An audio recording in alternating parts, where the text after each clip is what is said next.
আপনারা দেখছেন যে একটা মানুষকে এভাবে নিয়ে জবক করে পেট ছিঁড়ে তার ভিতরে ইট পাথর ঢুকাইয়ে সাগরের ভিতর ফেলাই দেয়, সাগরের ভিতর ফেলাই দেওয়া হয়েছে। তাহলে একটা মানুষকে যদি জব করে এইভাবে ইট দিয়ে পাথর দিয়ে নারী বুড়ি বের করে আপনার যদি সাগরে ফেলাই দেয়, বাংলাদেশে এর থেকে বড় অপরাধ আর কি হতে পারে? ওনার 3টা সন্তান, এই যে ওনার 3টা বাচ্চা আছে, মেয়ে, কিন্তু ইয়া করতে পারতেছে না, বাচ্চাদের পড়াশোনা করানো যাচ্ছে না, উনি সংসারই করেন নাই। তো উনি ওনার এই যে বাচ্চাগুলোর প্রপার্টি তার সব হাজবেন্ডের নামে, এগুলো সে বিক্রি করতে পারতেছে না। আমরা আমাদের যে দাবিগুলো, আমরা কিছু চাই না, আমাদের চাওয়া হওয়া কিছু না। আমরা আমাদের শ্মশানগুলো যারা হারিয়ে গেছে তারা আসলে জীবিত নাকি মৃত, এবং তারা যদি জীবিত থাকে আমাদের কাছে, পরিবারগুলোর কাছে তাদেরকে হস্তান্তর করা হোক। আর যদি না করে তারা যে কি অবস্থায় যারা মারা গেছে বা তাদের কারা মারছে, কে বা কারা জড়িত, একটা মানুষ, আমরা তো সেখানে ছিলাম, দেখি যে আমরা আইন উপদেষ্টা বলছেন হত্যা থেকে গুম অপহরণ জঘন্যতম অপরাধ। সব ঠিক আছে, আমরা শুধু মিডিয়ার কাছে এই কথাগুলো শুনতেছি, বিভিন্ন social media, electric media, cover মিডিয়ার কাছে আমরা এগুলো জানতেছি, কিন্তু কাজের অ্যাক্টিভিটিস কি? কাজের অ্যাক্টিভিটিস কোথায়? আজকে কাজের অ্যাক্টিভিটিস আমরা কি পাইছি? আমাদের এটা সুষ্ঠু নিরপেক্ষ তদন্তের মাধ্যমে এটা আমরা বিচার চাই। আর আমরা এই অসহায় এই যে পরিবারগুলো যারা আছে তাদের কান্নার রোল আমরা আর দেখতে চাই না। আমাদেরকে একটু আমাদেরকে এইটার জন্য আমরা দেশবাসী এবং যারা দায়িত্বে আছেন এবং যারা দায়িত্বে আসবেন, যারা সবাই দায়িত্বে আসার জন্য এখন তাদের মেন্টালি স্যাটিসফাইড হলে কারা ক্ষমতায় আসবেন, কারা ক্ষমতায় বসবেন, কারা চেয়ার নিয়ে বসবেন, কিন্তু যারা চলে গেছে বা মেরে ফেলছে বা তাদেরকে এখনো পাওয়া যাচ্ছে না, এই পরিবারগুলোর কথা একটু চিন্তা করা আমি মনে করি না যে এখনো কেউ ভাবতেছে কিনা। আপনি জানেন একটা মানুষ যখন সে আসে কত দূর থেকে, দূর দূরান্ত থেকে একটা স্বপ্ন নিয়ে আসে, এখনো সে চিন্তা করে দেখে তার স্বামী আসবে, এখনো বাচ্চা চিন্তা করে তার বাবা আসবে। এই যে সামনে মাহের রমজান আসতেছে, তারা এই সন্তানরা ভাবে যে বাবারে নিয়ে ঈদ করবো, স্বামীতে আসবে।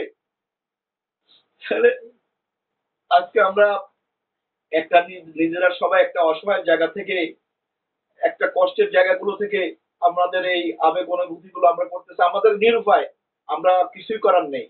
আজকে যারা দেশের ভিতরে আছে, অন্তপক্ষে আজকে যদি তাদেরকে যদি অ্যারেস্ট করে তাদেরকে যদি আইনের আওতায় আনা হতো, তাহলে আমরা অন্তপক্ষে মানসিকভাবে স্বস্তি পেতাম যে অন্তপক্ষে তাদের বিচার হচ্ছে, তাদেরকে বিচার করা হচ্ছে, তাদেরকে শাস্তি দেওয়া হচ্ছে। কিন্তু দুর্ভাগ্যজনক, অনেক দুঃখজনক, আমরা এই ধরনের দায়িত্বে যারা কার্যক্রম পরিচালনা করতেছে, যারা এখন দায়িত্বে আছে, তাদের এই কার্যক্রম দায়িত্বের প্রতি আমরা তীব্র প্রতিবাদ জানাচ্ছি এবং এটা আমরা ঘৃণা করতেছি। আমরা তাদের এই কার্যক্রমে যারা তদন্তে আছে, তারা কাজগুলো করতেছে, যারা আপনার এগুলো যে ইনকোয়ারিতে আছে, সেটি আমরা তাদের কার্যক্রম আমরা স্যাটিসফাই না। এটা আসলে আমাদের মূল উদ্দেশ্য হলো যে এটা আমরা অতি সত্বর আমরা এর একটা সুষ্ঠু বিচার চাই। আমাদের আর এই কান্না, আমরা অনেক কেঁদেছি, আমরা কাঁদতে চাই না।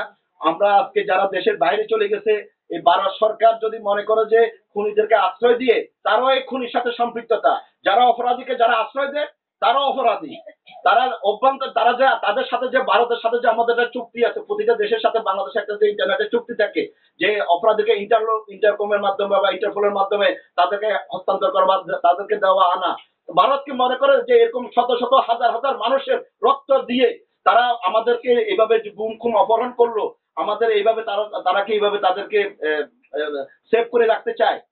তাহলে কি আমরা কি ভারত থেকে এটাই কি আশা করছি? ভারতের সাথে কি আমাদের এতদিন এটাই সম্পর্ক ছিল? দীর্ঘ দেশ স্বাধীনের পর থেকে ভারতের সাথে আমাদের এটাই সম্পর্ক ছিল? তা আজকে আমরা প্রতিটা বিষয়ে আমরা খুব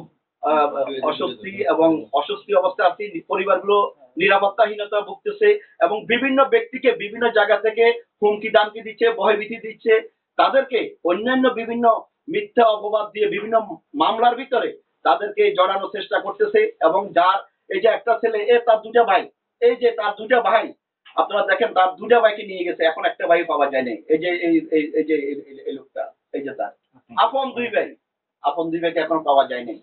আদৌ কি পাওয়া যাবে কিনা আমি জানি না।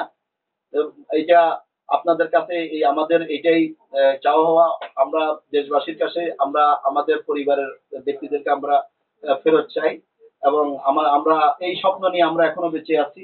2009 সাল থেকে 2024 সাল পর্যন্ত এই স্বৈরাচারী সরকারের আমলে যে গুম খুম অপহরণগুলো হয়েছে, এগুলো আসলে এই আমার মনে হয় বেশিরভাগ লোক মেরে ফেলছে, শুধু জাস্ট এদের এখন আর একটা সান্ত্বনা নিয়ে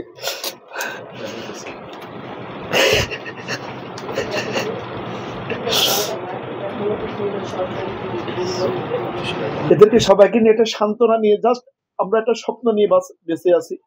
এখন আমাদের এই সরকার বলেন, বর্তমান যারা এই সরকার বলেন বা পরবর্তীতে যারা দায়িত্বে আসবেন, তাদের কাছে আমার এই গুম পরিবারের পক্ষ থেকে একটাই দাবি, সেটা হলো যে আমার যতটুকু ধারণা, আমার মনে হয় না যে কেউ জীবিত আছে। এখন প্রতিটা পরিবারকে অন্তপক্ষে একটা করি বাচ্চাদেরকে একটা চাকরির ব্যবস্থা করে দেওয়া হোক। এটা হলো যে আমার প্রথম চাওয়া, এবং এটা তাদের হক এবং তাদের একটা অধিকার। আরেকটা বিষয় হলো যে প্রতিটা পরিবারকে যেন ক্ষতিপূরণ দেওয়া হয়, অন্তপক্ষে তারা বাকি জীবনটা যেন কিছু করে খেতে পারে। এই দুটাই আমাদের মেন উদ্দেশ্য এবং চাওয়া পাওয়া। তা আমরা এই সরকারের কাছে এটাই চাচ্ছি যে আমার প্রতিটা পরিবারকে, যারা গুম অপহরণ হয়েছিল, যা ভিকটিম, আর যারা এই ধরনের কাজ করছে, এই ন্যাক্কার জঘন্য কাজ করছে, এটার সাথে 1.5 থেকে 2 লক্ষ লোক জড়িত, 1.5 থেকে 2 লক্ষ লোক জড়িত, তাদের যেন সুষ্ঠু নিরপেক্ষ তদন্তের মাধ্যমে তাদের আমরা শাস্তি দাবি করছি, এবং সকলকে আইনের আওতায় এনে তাদের বিচার করা হোক, এই নরপশুদের বিচার করা হোক। আমরা বাংলার মাটিতে তাদের বিচার চাই, তাদের বিচার চাই, এবং আমার প্রতিটা পরিবারকে ক্ষতিপূরণ দেওয়া হোক এবং সকলকে একটা করে চাকরির ব্যবস্থা করে দেওয়া হোক। এটাই সরকারের কাছে আমাদের চাওয়া পাওয়া। এলো খবরের কাগজ, নিখাত, নির্ভীক, নিরপেক্ষ।